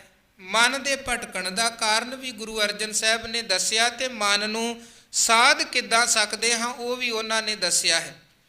ਮਨ ਦੇ ਭਟਕਣ ਦਾ ਕਾਰਨ ਉਹ ਕਹਿੰਦੇ ਜਬ ਧਾਰੈ ਕੋ ਬੈਰੀ ਮੀਤ ਤਬ ਲਗ ਨੇਚਲ ਨਾਹੀ ਚੀਤ। ਜੇ ਮਨ 'ਚ ਕਿਸੇ ਪ੍ਰਤੀ ਦੁਸ਼ਮਣੀ ਹੈ, ਮਨ ਭਾਵੇਂ ਸੰਗਤ 'ਚ ਵੀ ਬੈਠਾ ਹੋਵੇ ਦੁਸ਼ਮਣ ਨੂੰ ਚੇਤੇ ਕਰਦਾ ਹੈ। ਮਨ ਕਿਸੇ ਦੇ ਮੋਹ 'ਚ ਵੱਜਿਆ ਹੋਇਆ ਹੈ, ਭਾਵੇਂ ਸੰਗਤ 'ਚ ਵੀ ਬੈਠੇ ਹੋਈਏ, ਜਿਹਦੇ ਨਾਲ ਮੋਹ ਦੀਆਂ ਤੰਦਾਂ ਨੇ, ਮਨ ਉਹਨੂੰ ਚੇਤੇ ਕਰੇਗਾ, ਜਾਂ ਦੁਸ਼ਮਣ ਨੂੰ ਜਾਂ ਮਿੱਤਰ ਨੂੰ। ਪਰ ਕਦੋਂ ਜੇ ਮਨ 'ਚ ਕਿਸੇ ਪ੍ਰਤੀ ਮਿੱਤਰਤਾ ਤੇ ਕਿਸੇ ਪ੍ਰਤੀ ਦੁਸ਼ਮਣੀ ਦੀ ਭਾਵਨਾ, ਫਿਰ ਮਨ ਇੱਥੇ ਨਹੀਂ ਟਿਕੇਗਾ, ਉੱਧਰ ਹੀ ਜਾਏਗਾ ਜਿਹੜੇ ਮਨ 'ਚ ਬੈਠੇ ਹਨ। ਫਿਰ ਮਹਾਰਾਜ ਨੇ ਇਹਨੂੰ ਕਿਵੇਂ ਆਪਾਂ ਟਿਕਾਉਣਾ ਹੈ, ਸਵਾਰਨਾ, ਉਹ ਵੀ ਕਹਿੰਦੇ ਮਨ ਪ੍ਰਬੋਧੋ ਹਰਿ ਕੈ ਨਾਏ ਦੈਂ ਦਿਸ਼ ਧਾਵਤ ਆਵੈ ਠਾਏ। ਕਹਿੰਦੇ ਇਹਨੂੰ ਮਾਲਕ ਦੇ ਨਾਮ ਦੇ ਪਿੰਜਰੇ ਦੇ ਵਿੱਚ ਮਨ ਨੂੰ ਕਾਬੂ ਕਰਕੇ ਰੱਖੋ। ਜਿਹੜਾ ਪੰਛੀ ਪਿੰਜਰੇ ਦੇ ਵਿੱਚ ਹੈ ਉਹ ਉਡਾਰੀ ਨਹੀਂ ਮਾਰ ਸਕਦਾ ਹੈ, ਜਿਹੜਾ ਪਿੰਜਰੇ ਤੋਂ ਬਾਹਰ ਹੈ ਉਹਦੇ ਲਈ ਸਾਰਾ ਅਸਮਾਨ ਖੁੱਲ੍ਹਾ ਉਡਾਰੀਆਂ ਮਾਰਨ ਦੇ ਲਈ। ਮਹਾਰਾਜ ਕਹਿੰਦੇ ਇਹਨੂੰ ਬਾਣੀ ਦੇ ਸ਼ਬਦ ਦੇ ਨਾਮ ਦੇ ਪਿੰਜਰੇ ਦੇ ਵਿੱਚ ਪਾ ਕੇ ਰੱਖੋ, ਤਾਂ ਕਿ ਇਹ ਸ਼ਬਦ ਦੇ ਨਾਲ ਜੁੜ ਸਕੇ। ਮਨ ਲੋਚੇ ਬੁਰਾਈਆਂ ਗੁਰ ਸ਼ਬਦੀ ਇਹ ਮਨ ਹੋ ਰਹੀ ਹੈ। ਇਦੋਂ ਅੱਗੇ ਕਬੀਰ ਸਾਹਿਬ ਫਰਮਾਨ ਕਰਦੇ, ਕਬੀਰ ਜਾਂ ਕੋ ਖੋਜਤੇ ਪਾਇਓ ਸੋਈ ਠਾਉਰ। ਕਹਿੰਦੇ ਜਿਹਨੂੰ ਲੱਭਦੇ ਫਿਰਦੇ ਸਾਂ ਰੱਬ ਨੂੰ, ਪਰਮਾਤਮਾ ਨੂੰ, ਹੁਣ ਉਹ ਲੱਭ ਗਿਆ ਹੈ, ਉਹ ਮਾਲਕ ਪ੍ਰਾਪਤ ਹੋ ਗਿਆ। ਜਿਹੜਾ ਟਿਕਾਣਾ ਚਾਹੀਦਾ ਸੀ ਸੁਰਤ ਨੂੰ, ਮਨ ਨੂੰ, ਮਨ ਰੂਪੀ ਪੰਛੀ ਇੱਧਰ ਉੱਧਰ ਬੜੀਆਂ ਉਡਾਰੀਆਂ ਮਾਰਦਾ ਸੀ, ਆਪਣੇ ਟਿਕਣ ਦੇ ਲਈ ਪੱਕਾ ਟਿਕਾਣਾ ਲੱਭਦਾ ਸੀ। ਹੁਣ ਕਹਿੰਦੇ ਸੋਈ ਪਾਇਓ ਠੌਰ, ਉਹ ਟਿਕਾਣਾ ਮਿਲ ਗਿਆ ਹੈ। ਸੋਈ ਫਿਰ ਕੇ ਤੂੰ ਭਇਆ, ਜਾਂ ਕੋ ਕਹਿਤਾ ਔਰ। ਕਹਿੰਦੇ ਹੁਣ ਉਸੇ ਹੀ ਪਰਮਾਤਮਾ ਦਾ ਰੂਪ ਅਸੀਂ ਬਣ ਗਏ ਹਾਂ। ਜਿਹੜੇ ਪਰਮਾਤਮਾ ਨੂੰ ਪਹਿਲਾਂ ਅਸੀਂ ਸਮਝਦੇ ਹਾਂ ਉਹ ਤੇ ਸਾਡੇ ਤੋਂ ਵੱਖਰਾ ਹੈ, ਉਹ ਤੇ ਸਾਡੇ ਤੋਂ ਵੱਖ ਕਿਸੇ ਜਗ੍ਹਾ ਤੇ ਬੈਠਾ ਹੈ। ਉਹਨੂੰ ਪਾਉਣ ਦੇ ਲਈ ਬਾਹਰ ਕਿਸੇ ਜਗ੍ਹਾ ਤੇ ਜਾਣਾ ਪਵੇਗਾ, ਫਿਰ ਰੱਬ ਮਿਲੇਗਾ। ਹੁਣ ਕਹਿੰਦੇ ਪਤਾ ਲੱਗਿਆ ਸਭ ਕਿਛ ਘਰ ਮੈਂ ਬਾਹਰ ਨਾਹੀ, ਬਾਹਰ ਟੋਲੇ ਸੋ ਭਰਮ ਭੁਲਾਹੀ।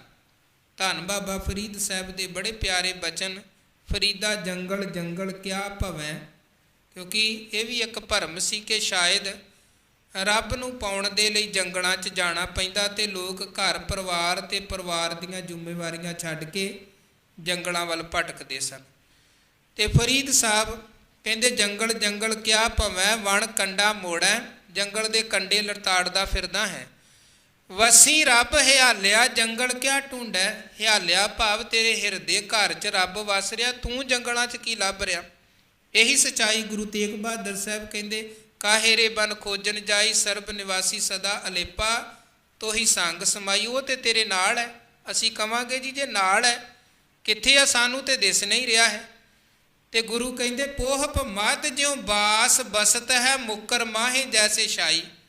ਫੁੱਲ ਦਿਸਦਾ ਹੈ, ਸੁਗੰਧੀ ਨਹੀਂ ਦਿਸਦੀ, ਉਹਨੂੰ ਤੇ ਅਨੁਭਵ ਕਰਨਾ ਪੈਂਦਾ, ਮਹਿਸੂਸ ਕਰਨਾ ਪੈਂਦਾ ਹੈ। ਫੁੱਲ ਦਿਸ ਰਿਹਾ ਹੈ, ਸੁਗੰਧੀ ਫੁੱਲ ਤੋਂ ਵੱਖਰੀ ਨਹੀਂ ਹੈ, ਫੁੱਲ ਦੇ ਵਿੱਚ ਹੀ ਸੁਗੰਧੀ ਹੈ। ਇਸੇ ਤਰ੍ਹਾਂ ਰੱਬ ਦੀ ਜੋਤ ਵੀ ਸਾਡੇ ਤੋਂ ਵੱਖਰੀ ਨਹੀਂ ਹੈ, ਉਹ ਜੋਤ ਸਾਡੇ ਅੰਦਰ ਹੀ ਹੈ। ਸ਼ੀਸ਼ਾ ਆਪਾਂ ਵੇਖਦੇ ਹਾਂ, ਸਾਡੇ ਵਰਗਾ ਰੂਪ ਸ਼ੀਸ਼ੇ 'ਚ ਇੱਕ ਹੋਰ ਸਾਨੂੰ ਸਾਹਮਣੇ ਦਿਸਦਾ ਹੈ। ਅਸੀਂ ਸ਼ੀਸ਼ੇ ਦੇ ਪਿਛਲੇ ਪਾਸੇ ਵੇਖੀਏ ਜੀ, ਕਿੱਥੇ ਸਾਡੇ ਵਰਗਾ ਦੂਜਾ ਬੰਦਾ ਖੜਾ ਹੈ, ਕੋਈ ਵੀ ਨਹੀਂ ਹੈ।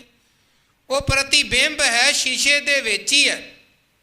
ਮਹਾਰਾਜ ਕਹਿੰਦੇ ਇਸੇ ਤਰ੍ਹਾਂ ਜਿਵੇਂ ਪੋਹਪ ਮਤ ਜਿਉ ਬਾਸ ਬਸਤ ਹੈ, ਮੁਕਰ ਮਾਹੇ ਜੈਸੇ ਛਾਈ, ਤੈਸੇ ਹੀ ਹਰ ਬਸੇ ਨਿਰੰਤਰ, ਘਾਟ ਹੀ ਖੋਜੋ ਭਾਈ। ਰੱਬ ਵੀ ਤੇਰੇ ਅੰਦਰ ਅੰਦਰ ਵੇਖ, ਬਾਹਰ ਭੀਤਰ ਏਕੋ ਜਾਨੋ। ਫਿਰ ਉਹਨਾਂ ਇਹ ਵੀ ਭਰਮ ਖਤਮ ਕੀਤਾ ਕਿ ਮਤ ਸਮਝੀ ਤੇਰੇ ਮਨ 'ਚ ਇਹ ਹੋਵੇ ਕਿ ਉਹ ਰੱਬ ਤੇ ਮੇਰੇ ਅੰਦਰ ਹੀ ਬੈਠਾ, ਬਾਹਰ ਥੋੜਾ ਕਿਧਰੇ। ਮਹਾਰਾਜ ਕਹਿੰਦੇ ਹੈ ਉਹ ਅੰਦਰ ਵੀ ਹੈ, ਬਾਹਰ ਵੀ ਹੈ। ਜੋ ਬ੍ਰਹਮੰਡੇ ਸੋਈ ਪਿੰਡੇ, ਜੋ ਬ੍ਰਹਿਮੰਡ 'ਚ ਵਿਆਪਕ ਹੈ ਉਹ ਸਾਡੇ ਸਰੀਰ 'ਚ ਵੀ ਹੈ। ਗੱਲ ਇਹ ਹੈ ਕਿ ਬਾਹਰ ਦਾ ਬ੍ਰਹਿਮੰਡ ਤੇ ਇੰਨਾ ਵਿਸ਼ਾਲ ਪਰੇ ਤੋਂ ਪਰੇ ਹੈ, ਬਾਹਰ ਲੱਭਣ ਲੱਗ ਜਾਵਾਂਗੇ ਤੇ ਭਟਕਦੇ ਰਹਿ ਜਾਵਾਂਗੇ, ਜੀਵਨ ਮੁੱਕ ਜਾਏਗਾ। ਹੋ ਸਕਦਾ ਕਿਸੇ ਮੰਜ਼ਿਲ ਤੇ ਨਾ ਪਹੁੰਚ ਸਕੀਏ। ਇਸ ਕਰਕੇ ਗੁਰੂ ਕਹਿੰਦੇ ਉਹਾਂ ਤੋਂ ਜਾਈਏ ਜੋ ਇਹਾਂ ਨਾ ਹੋਏ। ਬਾਹਰ ਤੇ ਤੂੰ ਤਾਂ ਜਾ ਲੱਭਣ ਜੇ ਤੇਰੇ ਅੰਦਰ ਨਾ ਬੈਠਾ ਹੋਵੇ, ਉਹ ਤੇ ਤੇਰੇ ਅੰਦਰ ਹੈ।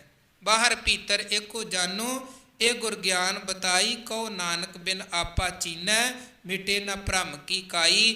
ਆਪੇ ਨੂੰ ਖੋਜਣ ਤੋਂ ਬਿਨਾਂ ਭਰਮ ਦਾ ਪਰਦਾ ਮੁੱਕਦਾ ਨਹੀਂ ਹੈ। ਤੇ ਜਦੋਂ ਭਰਮ ਦਾ ਪਰਦਾ ਮੁੱਕਦਾ, ਫਿਰ ਕਬੀਰ ਸਾਹਿਬ ਕਹਿੰਦੇ ਇਹ ਅਵਸਥਾ ਬਣਦੀ ਹੈ ਕਿ ਸੋਈ ਫਿਰ ਕੇ ਤੂੰ ਭਇਆ, ਜਾਂ ਕੋ ਕਹਿਤਾ ਔਰ। ਜਿਹਨੂੰ ਤੂੰ ਹੋਰ ਹੋਰ ਕਹਿੰਦਾ ਸੀ, ਹੁਣ ਪਤਾ ਲੱਗ ਗਿਆ ਕਿ ਉਹ ਹੋਰ ਨਹੀਂ ਹੈ, ਉਹ ਤੇ ਮੇਰੇ ਅੰਦਰ ਹੀ ਹੈ। ਤੇ ਹੁਣ ਉਸੇ ਦਾ ਰੂਪ ਬਣ ਗਿਆ। ਰਾਮ ਕਬੀਰਾ ਏਕ ਭਇਓ ਹੈ, ਕੋਈ ਨਾ ਸਕੈ ਪਛਾਨੀ। ਗੁਰੂ ਕਿਰਪਾ ਕਰੇ ਇਹਨਾਂ ਪਾਵਨ ਪਵਿੱਤਰ ਬਚਨਾਂ ਦਾ, ਬਾਣੀ ਦਾ ਗਹਿਰ ਭਾਵ ਸਾਡੇ ਹਿਰਦਿਆਂ 'ਚ ਵਸੇ। ਗੁਰਮਤਿ ਦੇ ਬਾਣੀ ਤੇ ਸਿਧਾਂਤ ਦੇ ਧਾਰਨੀ ਬਣੀਏ। ਜੀਵਨ ਸਫਲ ਹੋਵੇ। ਭੁੱਲਾਂ ਚੁੱਕਾਂ ਦੀ ਖਿਮਾ ਕਰਨੀ। ਫਤਿਹ ਪ੍ਰਵਾਨੋ ਜੀ। ਵਾਹਿਗੁਰੂ ਜੀ ਕਾ ਖਾਲਸਾ, ਵਾਹਿਗੁਰੂ ਜੀ ਕੀ ਫਤਿਹ। ਰਾਮਕਲੀ ਮਹੱਲਾ ਤੀਜਾ। ਆਨੰਦ ਇੱਕ ਓੰਕਾਰ ਸਤਿਗੁਰ ਪ੍ਰਸਾਦਿ।